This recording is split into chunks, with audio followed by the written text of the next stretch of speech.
Everyone and welcome back to our channel biology impulse. आज हम बात करेंगे क्लास 11th के chapter number 2 that is biological classification के बारे में। इस चैप्टर का फर्स्ट हाफ हम ऑलरेडी कंप्लीट कर चुके हैं पिछली वीडियो में।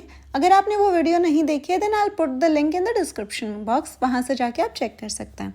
अब शुरू करते हैं फंगी किंगडम के साथ। तो फंगी किंगडम में जितने भी ऑर्गेनिजम्स आते हैं they all are eukaryotes. Eukaryotic organisms वो होते हैं जिनके पास वेल डिफाइंड न्यूक्लियस प्रेजेंट होता है, यानी कि उनके पास न्यूक्लियर मेम्ब्रेन प्रेजेंट होगी उनके न्यूक्लियस में। ये यूनिसेल्युलर भी हो सकता है और मल्टी सेल्युलर भी हो सकता है। यूनिसेल्युलर फंगी का एग्जाम्पल है हमारे पास यीस्ट, जिसे हम सैक्रोमाइसिस सेरेविसिस भी बोलते हैं। इसके अलावा ये जो यीस्ट है वो ब्रेड और बियर बनाने के भी काम में आती है। जो फंगी होती हैं कॉस्मोपॉलिटन और ओमनी प्रेजेंट होती हैं, यानी कि ऑलमोस्ट हर जगह प्रेजेंट होती हैं, जैसे कि एयर, वाटर, सॉइल और इवन प्लांट्स एंड एनिमल्स में भी प्रेजेंट होती हैं। दे आर एब्जॉर्प्टिव हेटरोट्रॉप्स, यानी कि इनके अंदर मोड ऑफ न्यूट्रिशन हेटरोट्रॉप है। एक्स्ट्रा सेल्यूलर डाइजेशन करती हैं और अपना न्यूट्रिशन जो है वो दूसरे ऑर्गेनिज्म से एक्सट्रैक्ट करती हैं।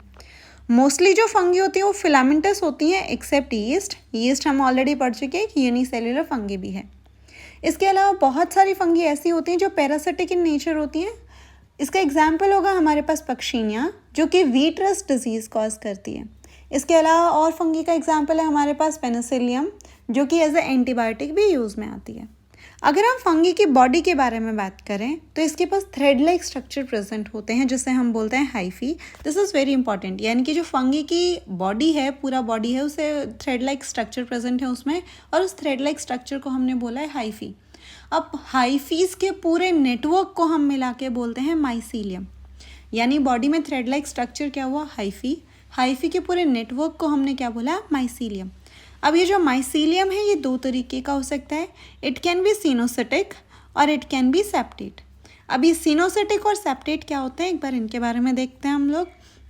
जो सिनोसिटिक होती है इसका मतलब ये होता है कि इनके पास कंटिन्यूस ट्यूब्स प्रेजेंट होती हैं और इनके अंदर मल्टी न्यूक्लिएटेड साइटोप्लाज्म प्रेजेंट होगा। इससे हमें पता चला कि जो सिनोसिटिक हैं दे आर मल्टी न्यूक्लिएटेड, यानी उनके पास more than one nucleus present है और ये कंटिन्यूस ट्यूब लाइक स्ट्रक्चर में प्रेजेंट होती हैं।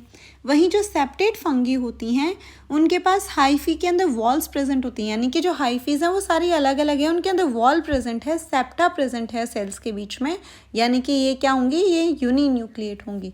तो डिफरेंस क्या हुआ, ये कॉन्टिन्यूस होती हैं सिनोसिटिक, वहीं जो सेप्टेट है उनके बीच में वॉल प्रेजेंट होती हैं। जो सिनोसिटिक होती हैं वो मल्टी न्यूक्लिएटेड होती हैं और जो सेप्टेट होती हैं वो यूनी न्यूक्लिएट होती हैं। यानी सिंपल अभी तक हमने कहानी क्या पढ़ी, इनके बॉडी के अंदर थ्रेड लाइक स्ट्रक्चर है जिससे हमने हाइफी बोला। हाइफी की नेटवर्क को हमने बोला माइसीलियम। माइसीलियम सिनोसिटिक भी हो सकता है, यानी कि कॉन्टिन्यूस ट्यूब जैसा स्ट्रक्चर होगा और मल्टी न्यूक्लिएटेड साइटोप्लाज्म होगा। वहीं सेप्टेट माइसीलियम के अंदर क्या होगा, यहाँ पे वॉल प्रेजेंट होंगी, यानी सेप्टा प्रेजेंट होगा और ये यूनी न्यूक्लिएटेड होंगी। अगर हम फंगी की सेल वॉल के बारे में बात करें तो इनकी सेल वॉल बनी होती है काइटिन एंड पॉलीसेकेराइड से। Now coming to the mode of nutrition in fungi, किस तरीके से न्यूट्रिशन शो करते हैं, तो हमने ऑलरेडी पढ़ा था कि ये एब्जॉर्प्टिव हेटरोट्रॉपिक होते हैं, एक्स्ट्रा सेल्यूलर डाइजेशन करते हैं। और थोड़ा सा इनके बारे में पढ़ लेते हैं अभी। जो फंगीज होती हैं दे can B parasitic in nature. हम पैरासाइट्स ऑलरेडी पढ़ चुके हैं, हमने व्हीट रस्ट ऑफ पक्षियाँ के बारे में अभी थोड़ी देर पहले ही बात करी थी। तो basically parasitic mode of nutrition वो होता है जब ऑर्गेनिज्म किसी दूसरे प्लांट या एनिमल के ऊपर डिपेंड होता है अपना न्यूट्रिशन डिराइव करने के लिए। तो मोस्टली जो फंगी होती हैं वो पैरासिटिक मोड ऑफ न्यूट्रिशन भी शो करती हैं। लेकिन इसके अलावा जो फंगीज हैं वो सिम्बायोंट्स भी होती हैं। सिम्बायोटिक एसोसिएशन का मतलब ये होता है कि जब दो ऑर्गेनिज्म साथ रहते हैं और उनके साथ रहने से उन दोनों को फ़ायदा हो, ऐसे एसोसिएशन को हम बोलते हैं सिम्बायोटिक एसोसिएशन। तो फंगी किन किन ऑर्गेनिजम्स के साथ सिम्बायोटिक एसोसिएशन करती है, तो पहला सिम्बायोटिक एसोसिएशन है लाइकेन, जिसके अंदर जो फंगी है वो एल्गी के साथ मिलकर सिम्बायोटिक एसोसिएशन करती है, जिसे हम लाइकेन बोलेंगे। एल्गी वाला पार्ट होता है वो फोटोसिंथेसिस करता है, यानी न्यूट्रिशन बनाता है, खाना बनाता है। वहीं जो फंगी है that is heterotrophic in nature, but ये वहाँ पे एल्गी को न्यूट्रिशन और वाटर प्रोवाइड करती है, जिससे दोनों को फ़ायदा होता है और दोनों मिलके अपना काम चलाते हैं, जिससे कलेक्टिवली इनको क्या बोला जाएगा, लाइकेंस। इसके अलावा ये माइकोराइजल एसोसिएशन भी शो करता है। माइकोराइजा एक ऐसा सिम्बायोटिक एसोसिएशन है जिसके अंदर फंगी प्लांट्स के साथ एसोसिएशन करती है, जिससे दोनों को फ़ायदा होता है। Now coming to the reproduction, fungi के अंदर 3 तरीके से रिप्रोडक्शन हो सकता है। पहला है वेजिटेटिव मोड ऑफ रिप्रोडक्शन, दूसरा है सेक्सुअल और तीसरा है एसेक्सुअल। अब ये तीनों के बारे में हम डिटेल में बात करते हैं। सबसे पहले हम शुरू करेंगे वेजिटेटिव मेथड ऑफ रिप्रोडक्शन में। तो अगर कोई फंगी वेजिटेटिवली रिप्रोड्यूस कर रही है तो वो फ्रेगमेंटेशन कर सकती है, फ्यूजन कर सकती है और वो बडिंग कर सकती है। इन तीन तरीके से जो फंगी है वो वेजिटेटिव रिप्रोडक्शन कर सकती है। Now coming to the second part, that is asexual method of reproduction. तो अगर एसेक्सुअली रिप्रोड्यूस कर रही है फंगी तो वो किस चीज़ की फॉर्मेशन करेगी, वो बनाएगी स्पोर्स। अब एसेक्सुअल मेथड से जो स्पोर्स बने हैं उन्हें हम क्या क्या बोल सकते हैं, उन्हें कोनिडिया बोला जा सकता है, स्पोरेंजियोस्पोर बोला जा सकता है और उन्हें जूस्पोर भी हम बोल सकते हैं।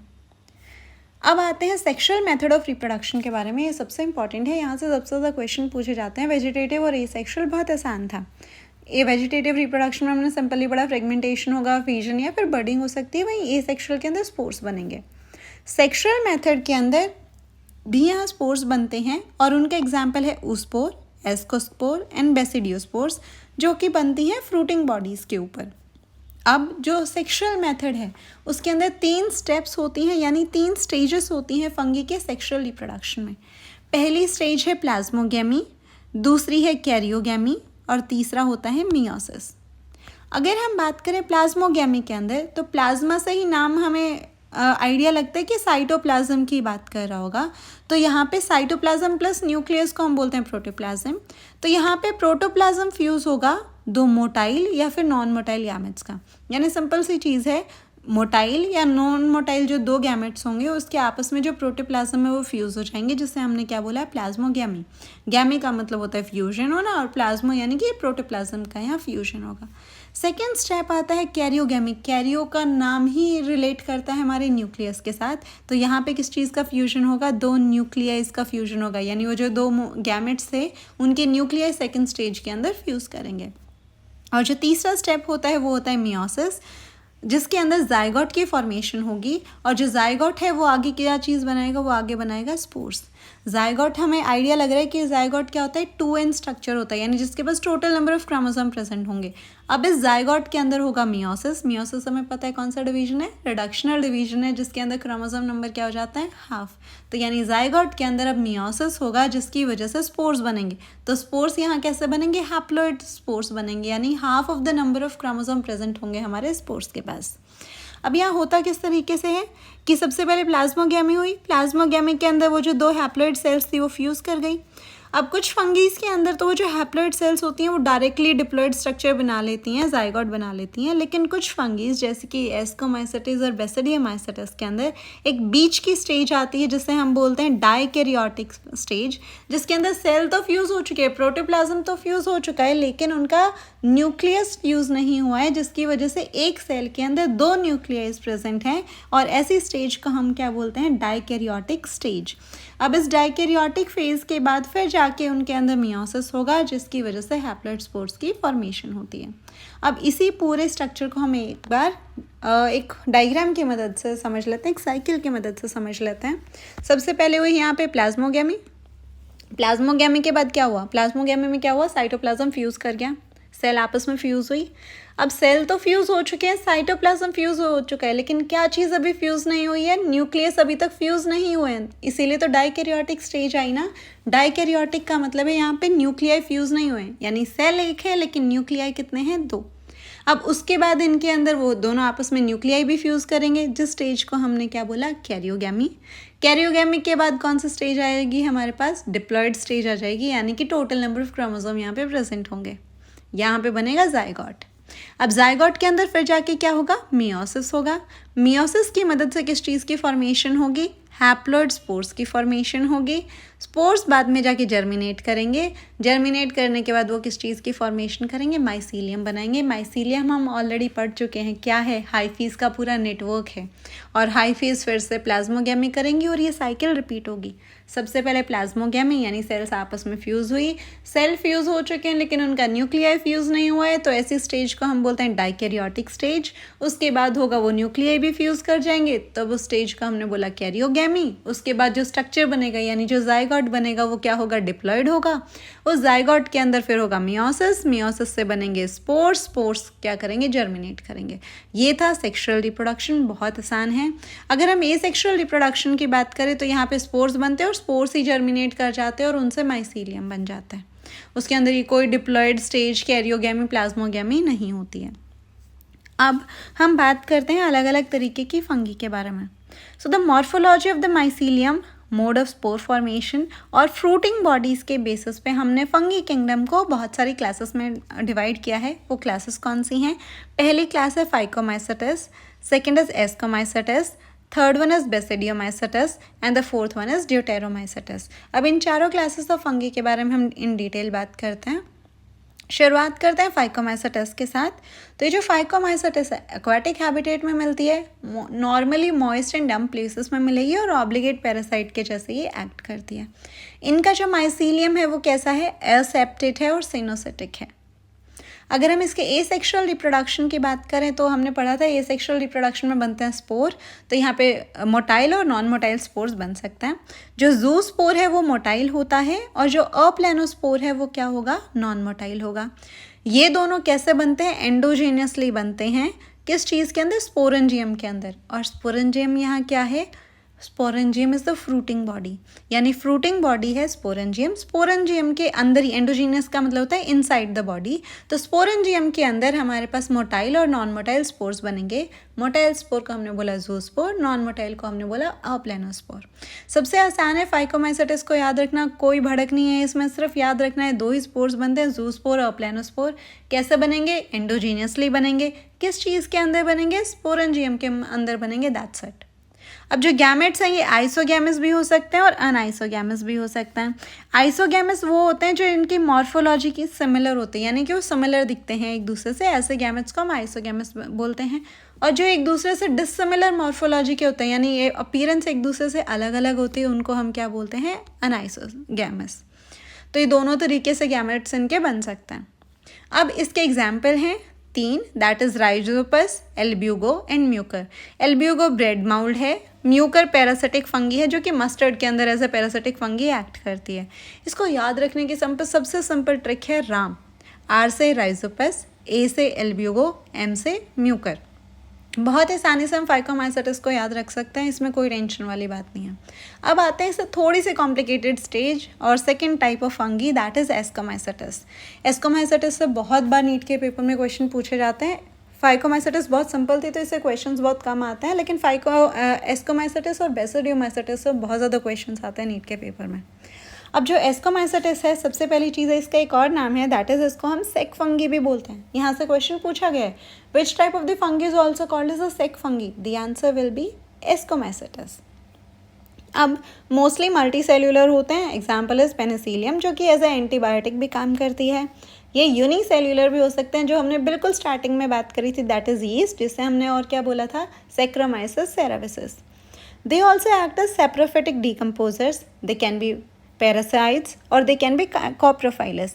कॉप्रोफाइलस का मतलब होता है वो फंगी जो डंग के ऊपर ग्रो करती है। यहाँ से भी एक बार नीट के क्वेश्चन में पेपर पूछा जा चुका है, which of the following fungi is coprophilous in nature, answer will be ascomycetes. और कॉप्रोफाइलस का मतलब क्या हुआ, fungi that grows on dung. अब हम इसके माइसीलियम की बात करते हैं, तो इसका माइसीलियम है ब्रांच्ड और सेप्टेट। अगर हम इसके अंदर एसेक्सुअल स्पोर्स की बात करें तो एसेक्सुअल स्पोर्स को हमने यहाँ क्या बोला है, कॉनिडिया। कैसे बने हैं, एक्सोजीनियसली बने हैं और किस चीज़ के अंदर बने हैं, कॉनिडियोफोर्स के अंदर बने हैं। यानी कि हमने डिफरेंस हमें यहाँ से क्लियर हो रहा है।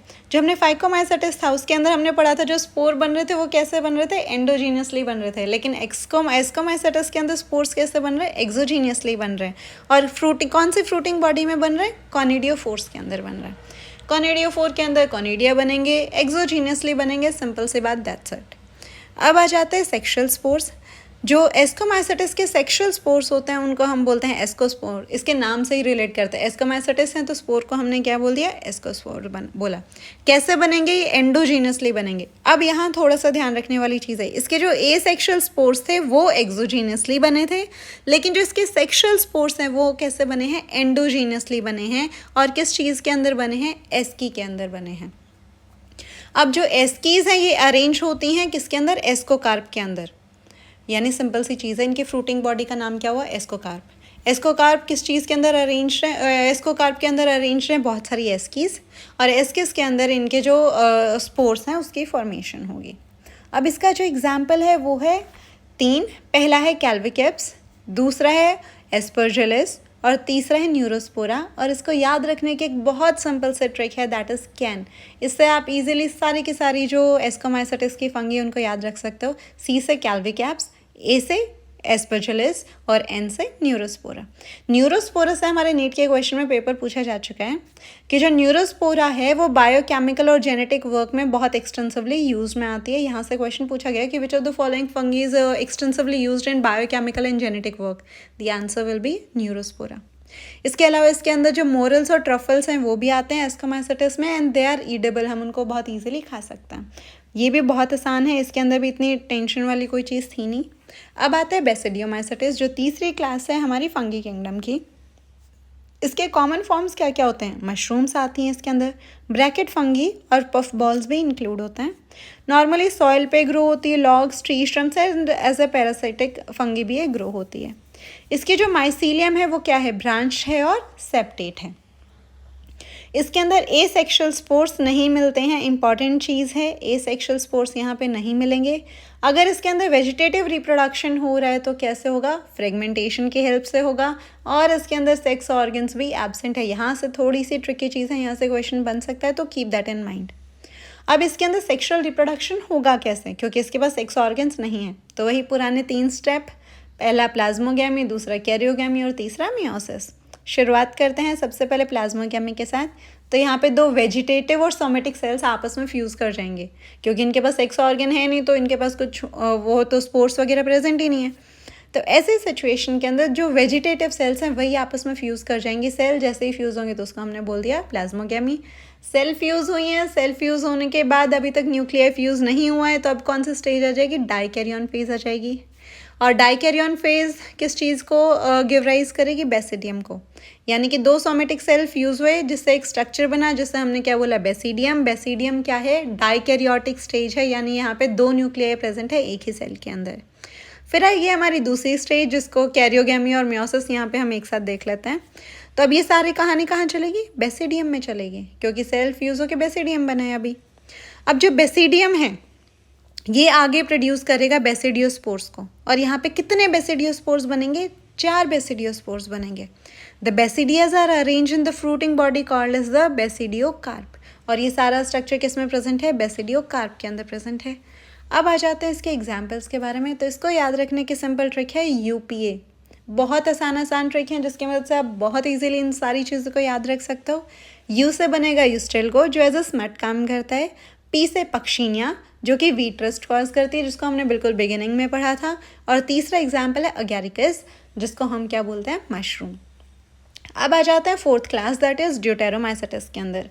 तो याद रखना इसको बोला जाता है इम्परफेक्ट फंगी। यहाँ से भी नीट के क्वेश्चन में पेपर पूछा हुआ है कि कौन सी फंगी को हम इम्परफेक्ट फंगी बोलते हैं, द आंसर विल बी ड्यूटेरोमाइसेटिस। अब ऐसा क्यों है कि हमने ड्यूटेरोमाइसेटिस को इम्परफेक्ट फंगी बोला, क्यों, क्योंकि हमें यहाँ सिर्फ इसकी ए सेक्शुअल या फिर जो वेजिटेटिव सेल है सिर्फ हमें वही पता है।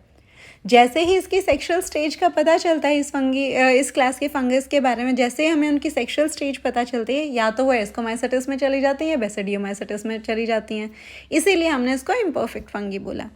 इसके अंदर अगर एसेक्सुअल रिप्रोडक्शन हो रहा है तो कॉनिडिया की मदद से होगा। इसका माइसीलियम ब्रांच और सेप्टेट होगा। सेप्रोफिटिक भी हो सकती हैं, पैरासिटिक भी हो सकती हैं और डिकम्पोजर्स भी हो सकती हैं। इसको याद रखने की सिंपल ट्रिक है कैट। पहला है सी से कॉलियोट्राइकम, ए से अल्टरनेरिया, टी से ट्राइकोडर्मा।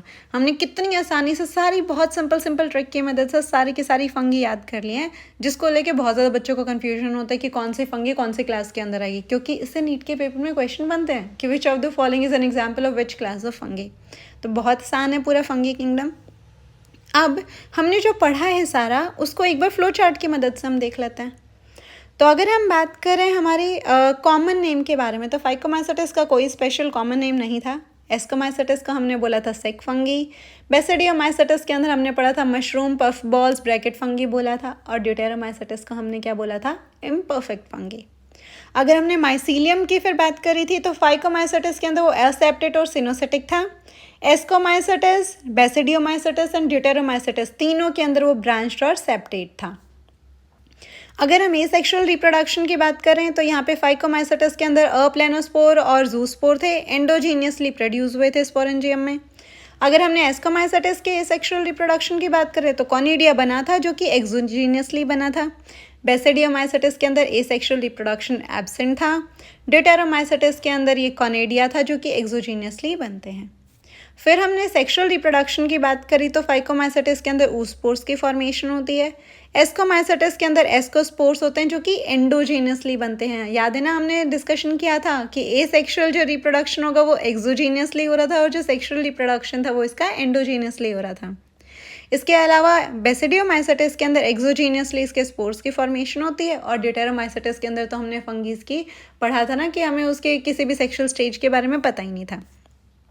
अब आ जाते हैं डाइकैरियोटिक स्टेज। तो फाइकोमाइसेट्स के अंदर ये एब्सेंट होती है, बाकी दोनों के अंदर ये प्रेजेंट होगी और ड्यूटेरोमाइसेट्स के अंदर भी एब्सेंट होती है। इसके अलावा तो बहुत सिंपल सा फीचर है कि ये कहाँ मिलते हैं, किस तरीके से काम करते हैं और इसके सारे एग्जाम्पल्स भी हम ऑलरेडी पढ़ चुके हैं। ये इस फ्लो चार्ट की मदद से आप पूरा फंगी किंगडम 2 मिनट के अंदर रिवाइज कर सकते हो, बहुत आसान है। अब हम बात करते हैं अगली हमारे वायरसेस के बारे में। वायरसेस जो हैं उन बेचारों को 5 किंगडम क्लासिफिकेशन में कहीं जगह नहीं मिली, because they are neither considered as living nor considered as non living. ना तो ये लिविंग में आते हैं ना ही नॉन लिविंग में आते हैं। ऐसा क्यों होता है? क्योंकि ये जब किसी होस्ट की बॉडी के अंदर जाते हैं तो ये लिविंग होते हैं और अगर होस्ट की बॉडी से बाहर प्रेजेंट है तो ये कैसे होंगे? नॉन लिविंग होंगे। इसीलिए इनको क्लासिफिकेशन में कोई जगह नहीं मिली। नॉन सेल्यूलर होते हैं। इनर्ट क्रिस्टलाइन स्ट्रक्चर प्रेजेंट होता है आउटसाइड द लिविंग सेल, यानी कि अगर लिविंग सेल के अंदर प्रेजेंट नहीं है तो ये एज ए नॉन लिविंग ही काम करते हैं। इनके पास कोई इनका लिविंग ऑर्गेनिजम्स वाली ये कैरेक्टरिस्टिक शो नहीं करेंगे। अब हम बात करते हैं साइंटिस्ट जो कि वायरसेस के काम के साथ रिलेट करते हैं। पहले साइंटिस्ट का नाम है डिमित्री इवानोस्काई। इन्होंने वायरसेस पे काम किया था इन 1892। यहाँ इन्होंने कुछ ऐसे माइक्रोब्स को रिकॉग्नाइज किया था जो कि तंबाकू के अंदर मोज़ेक डिजीज़ कॉज कर रहे थे, यानी कि टबैको प्लांट के साथ काम कर रहे थे डिमित्री। उस टाइम पे उन्होंने देखा कि टबैको प्लांट के अंदर कुछ ऐसे माइक्रोब्स हैं जो कि मोज़ेक डिजीज़ कॉज कर रहे हैं। उन्होंने क्या देखा इन सर्टेन माइक्रोब्स की, क्या स्पेसिफिक फीचर देखे कि ये बैक्टीरिया से तो स्मॉलर थे और जो बैक्टीरिया प्रूफ फिल्टर्स होते हैं उनको भी बहुत इजीली क्रॉस कर जाते थे। इसका मतलब ये था कि ये माइक्रो ऑर्गेनिजम्स एटलीस्ट बैक्टीरियाज तो नहीं है। फिर आए M.W. बेजरनिक। इन्होंने 1898 के अंदर देखा कि वो जो टोबैको के अंदर डिजीज़ कॉज कर रहे थे ना, वहाँ से इन्होंने एक्सट्रैक्ट किया infected tobacco which cause the infection in the healthy plant. इन्होंने देखा कि कुछ ऐसा है जो कि अगर इन्फेक्टेड टोबैको प्लांट से बाहर निकाला गया तो वो हेल्दी प्लांट के अंदर भी डिजीज़ कॉज कर सकता है। इन्होंने उस पैथोजन को नाम क्या दिया? वायरस। यानी इन्होंने तो कुछ ऐसे माइक्रोब ढूंढे थे जो कि डिजीज़ कॉज कर रहे थे। अब इन्होंने उन माइक्रोब्स को क्या नाम दे दिया है? वायरसेस नाम दे दिया है। इसके अलावा अब इन्होंने एक और चीज़ बोली, वायरसेस को डिस्क्राइब कैसे किया इन्होंने बोला as a infectious living fluid, जिसको इन्होंने क्या बोला? कॉन्टिगम विवियम फ्लूइडम। ये बहुत इंपॉर्टेंट है, यहाँ से क्वेश्चन पूछा गया था कि what is the meaning of contagium विवियम fluidum? The answer will be infectious living fluid. Now the third one is W.M. Stanley. In 1935 इन्होंने बताया कि जो वायरसेस हैं दे कुड बी क्रिस्टलाइज्ड और जिनके क्रिस्टल्स होंगे वो किस चीज़ के बने होंगे? प्रोटीन्स के बने होंगे। Viruses are obligate parasites. अब हम बात करते हैं वायरसेस के जेनेटिक मटेरियल के बारे में। तो वायरसेस का जेनेटिक मटेरियल DNA भी हो सकता है और RNA भी हो सकता है, लेकिन कभी भी दोनों नहीं हो सकता है। यहाँ से भी क्वेश्चन पूछा गया था एक बार कि what is the genetic material of viruses? First option था DNA, only DNA, option B only RNA, third one was DNA और RNA और the fourth one is DNA and RNA। The answer will be DNA और RNA। या तो DNA होगा या RNA होगा, कभी भी दोनों जेनेटिक मटेरियल एक वायरस के अंदर प्रेजेंट नहीं होंगे। अगर जो कुछ वायरस जो हमारे प्लांट को इन्फेक्ट करती हैं उनका जेनेटिक मटेरियल होता है सिंगल स्टैंडर्ड RNA। वो वायरसेस जो एनिमल्स को इन्फेक्ट करती हैं उनका जेनेटिक मटेरियल सिंगल या डबल स्टैंडर्ड RNA भी हो सकता है और डबल स्टैंडर्ड DNA भी हो सकता है। और जो बैक्टीरियोफाजेस होते हैं, बैक्टीरियोफाजेस बेसिकली वो वायरसेस होती हैं जो बैक्टीरियाज को इन्फेक्ट करती हैं, उनका जेनेटिक मटेरियल होता है डबल स्टैंडर्ड DNA। अब हम बात करते हैं वायरसेस के स्ट्रक्चर के बारे में। तो इनके पास एक प्रोटीन कोड प्रेजेंट होता है जिसको हम बोलते हैं कैप्सिड। कैप्सिड बना होता है छोटे छोटे सब यूनिट से जिनको हम बोलते हैं कैप्सोमर्स। कैप्सोमर्स हेलिकल या पॉलीहेड्रल फॉर्म में अरेंज हो सकती हैं और ये उनके अंदर जो उनका न्यूक्लिक एसिड प्रेजेंट है, जेनेटिक मटेरियल प्रेजेंट है, उसे प्रोटेक्ट करती हैं। वायरसेस का एग्जाम्पल हमारे पास बहुत सारे हैं, मम्स है, स्मॉल पॉक्स है, HIV है, बहुत सारे अलग अलग तरीके की वायरसेस प्रेजेंट होती हैं।